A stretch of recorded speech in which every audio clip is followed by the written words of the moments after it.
The left and right locators perform multiple functions, but the two most primary functions are to designate a region for repeated recording and/or playback.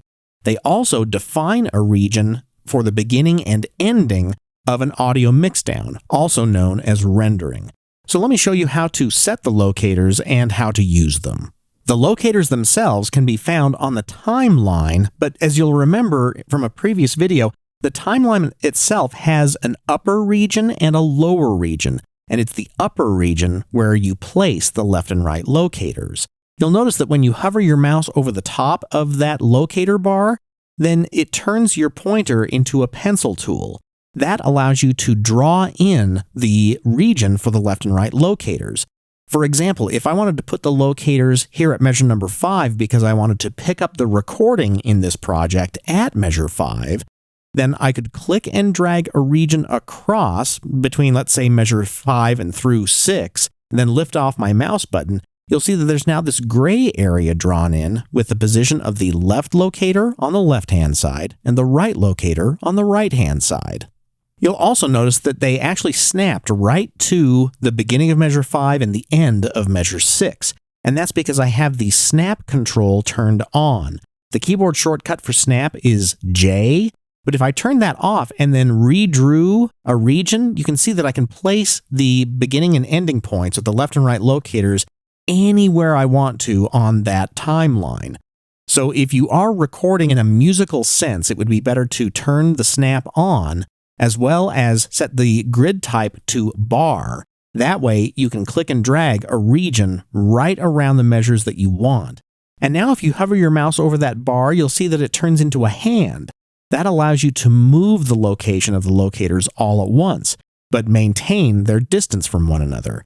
Now let me show you why those locators are so helpful. If I want to locate, then I can press my number 1 key on my numeric keypad. The cursor goes right there.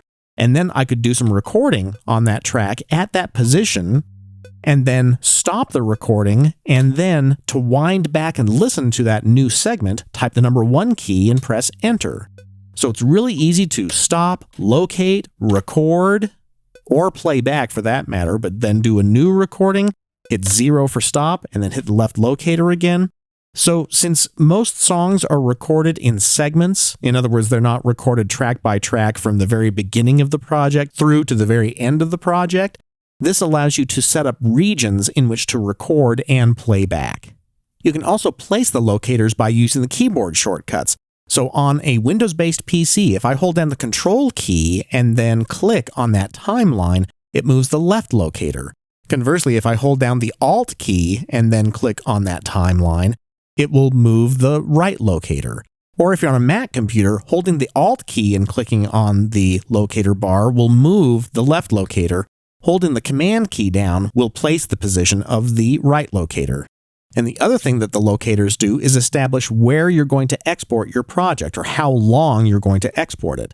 So if I were to move my locators to measures 1 through 2 and then go to the export functions here, so export and audio mixdown, then that mixdown will not do the entire song. Instead, it will only do the information between measures 1 and 2. Or if I wanted to place the locators around the entire song and therefore export the song in its entirety, what you could do is a Control or Command A to select all of the events on the display, and then type the P key on your computer keyboard.